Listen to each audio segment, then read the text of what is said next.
Joining me now are Claire McCaskill, former Democratic Senator from Missouri, and Mark Leibovich, staff writer at The Atlantic. It's great to have you both here. I don't know, I guess I apologize for making you watch Trump dancing or whatever we're going to call it on stage for such an extended period of time. Claire, Trump's spokesperson Stephen Chung, had this statement following that 30-minute dance-a-thon. President Trump has more energy and more stamina than anyone in politics and is the smartest leader this country has ever seen.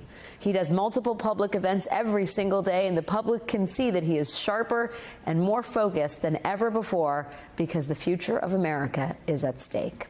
Claire, how do Democrats respond in a post-truth world? Yeah, I think Kamala Harris is onto something. She keeps telling people to watch his rallies. We're not watching them. And most networks aren't covering them because it's very hard to cover something that basically is just full of so many lies. You can't fact check it in real time, and it's irresponsible to give somebody a platform that lies as frequently as he does. But there are some places you can watch them. There are some far-right extreme cable networks you can find where they cover every word he says.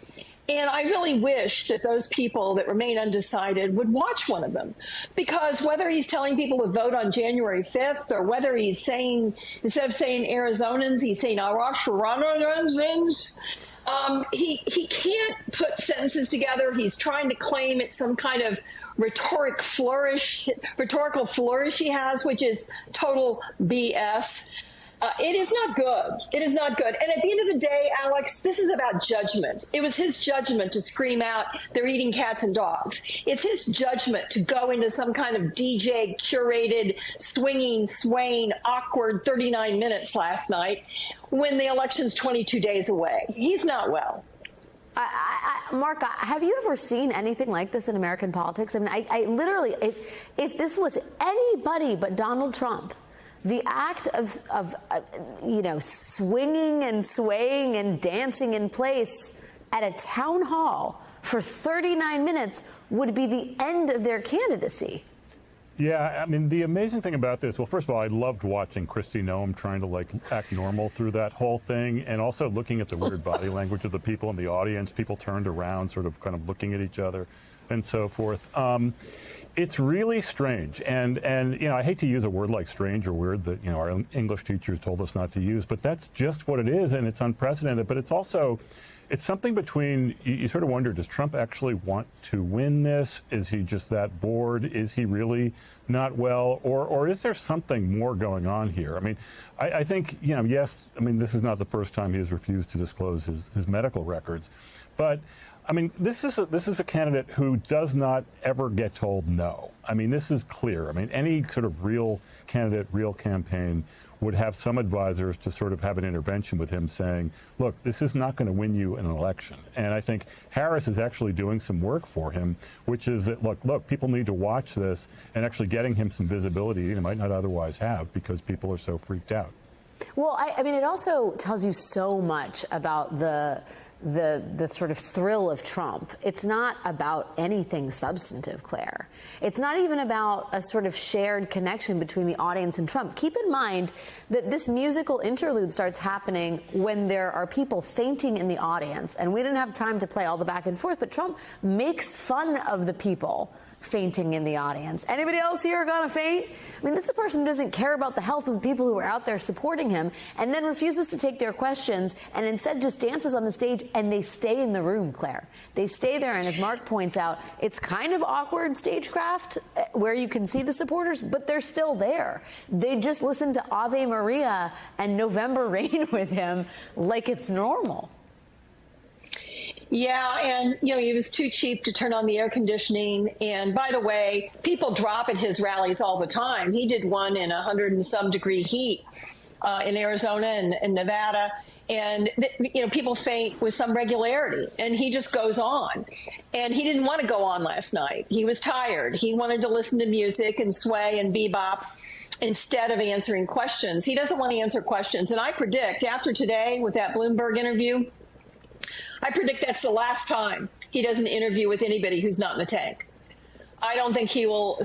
And what he did there, when the Bloomberg journalist tried to hold him accountable on his ridiculous economic plan, the ridiculous tariff everything 100% plan, the idea that he can do away with taxes on everything that is popular in America and somehow avoid an economic calamity, he just said, well, you're always wrong. He turned it personally against the guy asking the questions because he could not handle answering with any specificity on anything.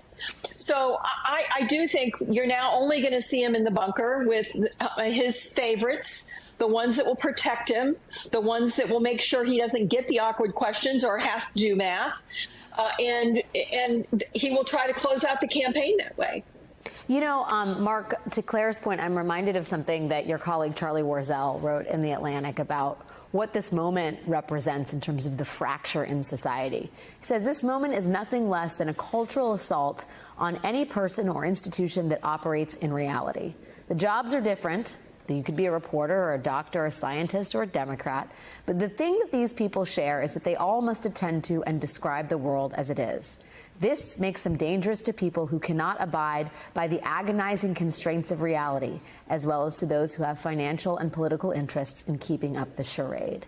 I mean, you know, this is a moment where it's not just about Donald Trump versus, you know, the crowd or Donald Trump versus tariffs. But the larger sort of construct here is people who are based in reality and who are not. And with Trump, anyone who is based in reality and offering a fact that brushes up against a position he has taken or that challenges him could be a victim to Trump if he is elected once again. And I sort of wonder, you know, first of all, what you make of that signpost that post that Warzel plants firmly in today's modern politics, which is we're in a reality, anti-reality dichotomy.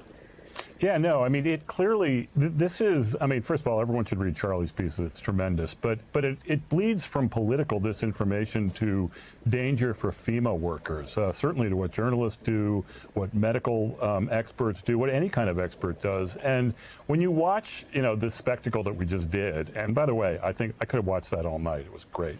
But there's always been an element of burlesque and sort of, you know, almost kitsch to these Trump spectacles. There's kind of a cult-like following, which is, I mean, there's like a circus atmosphere.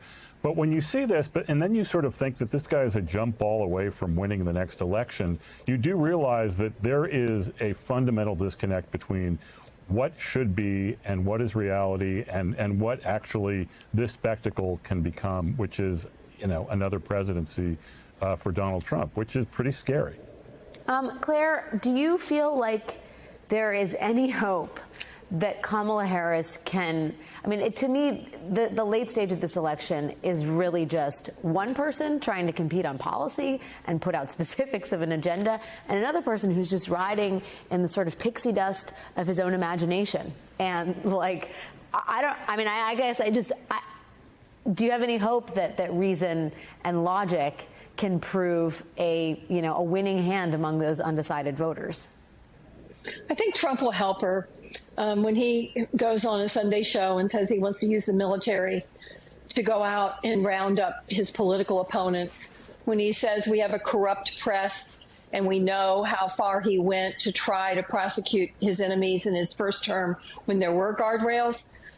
I do think people are tired of this act. And I'm optimistic and hopeful that the field voters who decide their votes at the last minute are going to come down on the side of optimism and hope instead of the ugly lying grievance that Trump markets every day. Claire McCaskill and Mark Leibovich, thank you guys for putting it all in perspective. Appreciate your time tonight.